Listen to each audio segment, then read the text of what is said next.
السلام علیکم ناظرین کرام، نئی ویڈیو میں آپ کو خوش آمدید کہتے ہیں۔ بہت بڑی ڈیولپمنٹ ہوئی ہے تحریک انصاف کی کمیٹی کی میٹنگ میں۔ جو مراد سعید اور خالد خورشید نے کہا تھا، انہوں نے اعلان کیا تھا، اس کی توثیق ہو گئی ہے۔ پی ٹی آئی نے کمپنی کو وارننگ دے دی ہے کہ اگر عمران خان سے ہمیں فوراً نہ ملنے دیا گیا تو 15 تاریخ کو ہم ڈی چوک میں دوبارہ احتجاج کریں گے۔ کمپنی کے پاس 3 دن کا وقت باقی ہے۔ کمپنی نے اس دوران عامر فاروق کے ذریعے عمران خان سے ملاقات کے تمام راستے بند کر دیے ہیں۔ انتظار حسین پنجوتھا، جو عمران خان کے وکلاء ٹیم کا حصہ ہیں، جو عمران خان کے پیغامات باہر لے کر آتے تھے، انہیں بھی غائب کیا گیا ہے، اور اب عامر فاروق نے اس کیس کو 18 اکتوبر تک لٹکا دیا ہے۔ دوسری جانب عمران خان کو ملاقات کی اجازت بھی پابندی ختم ہونے کے بعد دی ہے۔ تو ایسے میں یہ ڈیولپمنٹ کیا ہے، آپ کو اس سے آگاہ کرتا ہوں، کیونکہ علی امین گنڈا پور ابھی تو آئے تھے احتجاج کے لیے اور پھر واپس چلے گئے، ڈی چوک کی بجائے کے پی ہاؤس گئے۔ کیا پی ٹی آئی زبانی جمع خرچ کر رہی ہے، اپنی عوام کو میس اراؤنڈ کر رہی ہے، یا واقعی احتجاج ہونے جا رہا ہے؟ اس سے آپ کو آگاہ کرتا ہوں۔ دوسری جانب جو قاضی صاحب نے کمپنی کے لیے کام کیا، وہ کمپنی کا جرنیل بھی اگر چیف جسٹس لگ جاتا تو وہ نہ کر پاتا۔ کمپنی نے پی سی او ججز بھی لگائے جو ڈائریکٹ مارشل لاء کی پیداوار تھے، وہ بھی وہ خدمت نہیں کر پائے جو قاضی صاحب نے کر دی ہے۔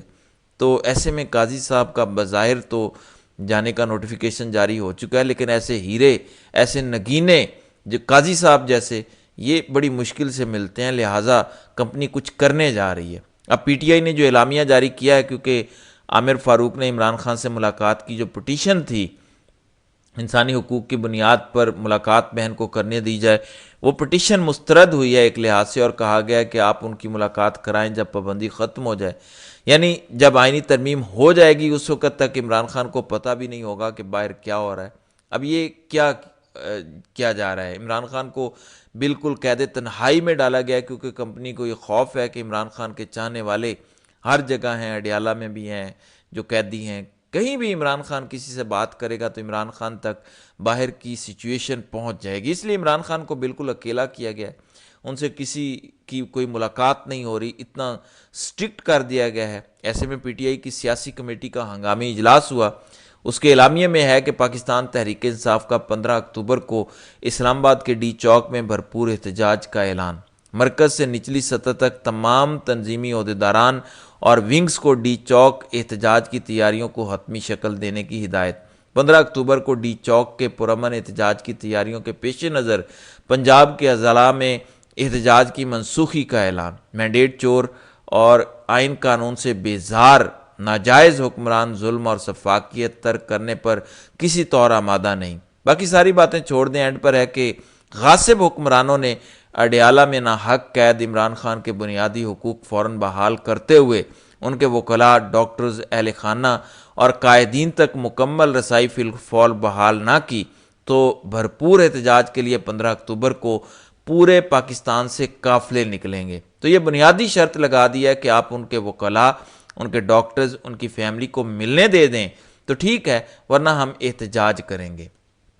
اب یہاں پہ پہلے ہم دیکھ لیتے ہیں کہ کمپنی کا بیانیہ کیا ہے۔ وہ کہتے ہیں کہ دیکھیں، ادھر ایس سی او اجلاس ہو رہا ہے اور پی ٹی آئی فساد مچانا چاہتی ہے، یہ ملک دشمن جماعت ہے۔ ایک منٹ، پی ٹی آئی نے کہا تھا کہ عمران خان کے وکلاء سے بھی ان کی ملاقات روک دو، ان کی بہنوں کو گرفتار کر لو۔ کیا یہ پی ٹی آئی نے کہا تھا؟ کس نے کہا تھا کہ عمران خان کے وکیل کو بھی اٹھا لو، غائب کر دو؟ اگر کوئی کیس ہوتا، کوئی پولیس پکڑتی تو سمجھ میں آتی، غائب کر دو۔ کیا یہ عمران خان نے کہا تھا؟ یہ پی ٹی آئی نے کہا تھا؟ یہ عوام نے کہا تھا؟ تو انتشار کون پھیلا رہا ہے؟ انتشار جی ایچ کیو میں بیٹھا ایک ٹولہ پھیلا رہا ہے۔ اس کو ذہن میں رکھیں، یہ جو انتشاری ٹولہ ہے جو اس وقت ملک پہ قابض ہے، وہ انتشار پھیلا رہا ہے ملک میں، ورنہ آج وہ عمران خان سے ملاقات ہونے دیں، کسی قسم کا کوئی پرابلم نہیں ہوگا ایس سی او پروگرام کے دوران۔ اب اس میں یہ بات ہو رہی ہے، پی ٹی آئی ظاہر ہے کہ اس میں یکجان نہیں ہے، یہ کہا جا رہا ہے کہ لوگ سیم پیج پر نہیں ہیں احتجاج کے حوالے سے۔ اب وہ کون سی آنکھیں دکھائی گئی ہیں علی امین گنڈا پور کو، میں فی الحال سمجھنے سے قاصر ہوں، لیکن اتنا ضرور ہے کہ پی ٹی آئی نے کہہ لیں یا علی امین گنڈا پور نے کہہ لیں، کمپنی کو دو بار ریسکیو کیا ہے پچھلے 5 دنوں میں۔ پہلی بار علی امین نے ریسکیو کیا جب انہیں غائب کر دیا گیا، کمپنی کی طرف سے اغوا کر لیا گیا، یا جو بھی ہوا، تو علی امین گنڈاپور نے واپس آ کے جو کہانی بیان کی، یہ کمپنی کو پہلا ریسکیو تھا. کمپنی نے بہت بڑا بلنڈر مارا تھا. ایک صوبے کے وزیر اعلیٰ کو غائب کرنا یہ عوامی سطح پر ان کے لیے بڑا مسئلہ بن سکتا تھا. تو علی امین گنڈاپور نے ان کو بھرپور فیس سیونگ دی. دوسری فیس سیونگ علی امین گنڈاپور نے ان کو دی جب کمپنی نے پاگل ہو کر پشتون جرگے کے لوگوں پر فائرنگ کروا دی اور وہاں پہ لوگ مارے گئے. یہ کمپنی کی بہت بڑی غلطی تھی اور اس کا بہت بڑا رد عمل آنے جا رہا تھا. پھر دوبارہ علی امین گنڈاپور نے ریسکیو کیا کمپنی کو، اور آج گنڈاپور بھی جرگے میں پہنچے ہوئے تھے، اسد کیسر پہنچے ہوئے تھے، دیگر پی ٹی آئی کے جو لوکل وہاں پہ قیادت ہے وہ پہنچی ہوئی تھی. اب باقی پارٹیز کے لوگ بھی اس جرگے میں جا رہے ہیں. جرگے کو 3 دن کرنے کی اجازت دے دی گئی ہے. تو یہ فیس سیونگ ایسی دی گئی ہے کمپنی کو کہ یقین مانے کہ کمپنی کو اس کے بعد احسان مند ہونا چاہیے پی ٹی آئی کا، کہ دیکھو ہم نے ان پر کتنا ظلم کیا اور یہ اب تک ہمیں فیس سیونگ دے رہے ہیں، اب تک ملک کے وسیع تر مفاد میں فیصلے کر رہے ہیں. لیکن نتیجہ کیا نکلا کہ کمپنی سختی بڑھاتی جا رہی ہے.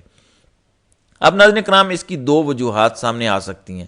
تجزیہ کرنا ہے میں نے کہ کیا ہو رہا ہے. ایک وجہ یہ ہو سکتی ہے کہ یہ عمران خان کو خدا نہ خواستہ کوئی بہت بڑا نقصان پہنچانا چاہ رہے ہیں یا پہنچا رہے ہیں، یا کوئی ایسا مسئلہ ہے. اسی کی ایک ذیلی بات یہ بھی ہے کہ عمران خان کو توڑنے کے لیے معلومات کا بہاؤ ختم کر دیا گیا ہے. عمران خان کی پی ٹی وی تک رسائی بھی ختم کر دی گئی ہے. ان کے سیل کی بجلی بند ہے، وہ پی ٹی وی بھی نہیں آپ دیکھ سکتے. اس دوران عمران خان کو کہا جائے گا کہ تمہارا احتجاج ناکام ہو گیا ہے، کیونکہ عمران خان کو نہیں پتا کہ احتجاج کامیاب ہوا یا ناکام ہوا. ان کے سارے رابطے کاٹ دیے گئے ہیں. تو تمہارا احتجاج ناکام ہو گیا ہے، فلاں فلاں تمہارے بندے پکڑے گئے ہیں، لوگ تو آئے ہی نہیں، 4 بندے بھی نہیں تھے تمہارے احتجاج پر. میں اگزامپل آپ کو دے رہا ہوں. تو اب آخری آپشن یہی ہے کہ بیعت کر لو، نہیں تو پھر آئینی ترمیم سے متعلق ہو سکتا ہے بتا دیا گیا ہو اندر کہ ہم نے وہ کر لی ہیں اور اب تمہیں ملٹری ٹرائل میں لے کر جائیں گے. یعنی اعصابی طور پر عمران خان کو توڑنے کے لیے ایسے پیغامات دیے جا سکتے ہیں. تو یہ اس کا دوسرا حصہ ہے. اب انہیں نہیں پتا کہ عمران خان کے بڑے تگڑے اعصاب ہیں. وہ تو اگر قاضی کو بھی سامنے بٹھا دیں اور عمران خان کی زندگی موت کا کیس قاضی کے سامنے لگ جائے، وہ پھر بھی جھکنے والا نہیں ہے. وہ شخص ہے. یہ اپنی ٹرائی کر رہے ہیں. یہ اس طرف ڈاٹ کنیکٹنگ ہوتی ہے کہ یہ بھی ہو سکتا ہے، کیونکہ عمران خان سے معلومات کا بہاؤ روکنا، اس کا باہر کم فائدہ یا نقصان ہے، اندر کا فائدہ نقصان ہے کہ عمران خان کو کچھ پتہ نہ چلے. عمران خان کو بھی تنگ کیا جا رہا ہے اس طریقے سے. لیکن ایک اور بھی ہے. کچھ لوگ کہتے ہیں کہ مفاہمت جب بھی ہوتی ہے کمپنی کی تو کمپنی کی ایک بنیادی سائیکالوجی ہے کہ خاموش ہو جاؤ کچھ دن، یا کچھ ٹائم ہمارے بارے میں بات نہ کرو. اب عمران خان تو کسی قسم کی ڈیل کے حق میں نہیں ہے، کسی قسم کے مفاہمت میں حق میں نہیں ہے. تو باہر بیٹھے کسی بندے نے، یہ میں صرف آپ کو تجزیہ دے رہا ہوں، آپ نے خود عقل کی کسوٹی پر پرکھنا ہے کہ کون سی بات زیادہ قریب ہو سکتی ہے حقیقت کے. کسی نے باہر بیٹھ کے یہ فیصلہ کیا، انہیں کوئی اتنی پکی گارنٹی دے دی گئی ہے کہ ٹھیک ہے حالات بہتر کر لیں گے. انہوں نے کہا کہ ٹھیک ہے میوچلی ایگری کر لیتے ہیں، یعنی ان 8-10 دنوں میں خان کا کوئی بیان نہ آئے. یہ آپس میں ایگریڈ ہیں، کیونکہ گنڈاپور کہہ رہے تھے کہ میں پھر آؤں گا، اور ابھی وہ صرف پشتون جرگے کے حوالے سے اپنی کامیابیاں گنوا رہے تھے. تو اب یہ ایک بڑا ٹیسٹ آ گیا ہے. 15 اکتوبر کی تاریخ دے دی گئی ہے پی ٹی آئی کی سیاسی کمیٹی کی جانب سے، اور اس کے بعد اگر علی امین گنڈاپور پھر سے کہتے ہیں کہ جی ہاں 15 کو کہہ دیا تو میں تیار ہوں آنے کے لیے، اور وہ تیاریاں شروع کر دیتے ہیں، پھر تو ٹھیک ہے. پھر تو یہ والا تجزیہ جو میں نے ابھی دیا ہے وہ غلط ثابت ہو جائے گا. ورنہ آپ کو یاد ہے کہ جب نواز شریف نے باہر جانا تھا تو مریم نواز کا ٹویٹر 6 ماہ کے لیے خاموش ہو گیا تھا. عمران خان تو خاموش نہیں ہوں گے، ان کو بار بار کہا جاتا ہے آپ 6 مہینے خاموش ہو جائیں، سال خاموش ہو جائیں. سب سے پہلی آفر یہ تھی اٹک جیل میں کہ آپ 3 سال کے لیے خاموش ہو جائیں، چلے جائیں، بنی گالا شفٹ ہو جائیں، 3 سال کے لیے آپ خاموش رہیں، ان کو حکومت کرنے دیں، اس کے بعد دیکھا جائے گا کیا کرنا ہے. لیکن عمران خان نے انکار کر دیا. تو عمران خان تو نہیں مانیں گے. تو یہ زور زبردستی عمران خان کو 2 ہفتے خاموش رکھنے کی شاید کوشش ہے. 3 تاریخ کو عمران خان سے آخری ملاقات ہوئی تھی. اب اگلی ملاقات کا اگر چانس ہوگا تو 18 کے بعد ہوگا. یعنی تقریباً 2-2.5 ہفتے عمران خان کو خاموش ایک طریقے سے رکھنے کا ان کا منصوبہ ہے. اس دوران کمپنی کیا خاموشی سے حاصل کرنا چاہتی ہے، یہ ان کی سائیکالوجی ہے، ان کی ایگو کو مساج ہوتا ہے. اس کا کوئی آئیڈیا نہیں ہے. ظاہر ہے ان کو کچھ نہ کچھ ملتا ہے خاموشی سے، اس لیے بار بار مریم نواز کا ٹویٹر اکاؤنٹ بند کیا جاتا تھا کہ تم خاموش ہو جاؤ، وفاداری ثابت کرو تو باقی بات بنے گی. عمران خان تو کسی کا کتا بننے کے لیے تیار نہیں ہے، سیدھی سی بات ہے. وہ تو حق و سچ کے ساتھ کھڑا ہے اور وہ عوام کے بل بوتے پر حکمرانی کرے گا، ورنہ وہ جد و جہد کرتا رہے گا اپنی زندگی کی آخری سانس تک. تو اس وقت یہی 2 ممکنہ صورتحال ہو سکتی ہیں. باقی ظاہر ہے آنے والا وقت بتائے گا کہ اصل حقائق کیا تھے۔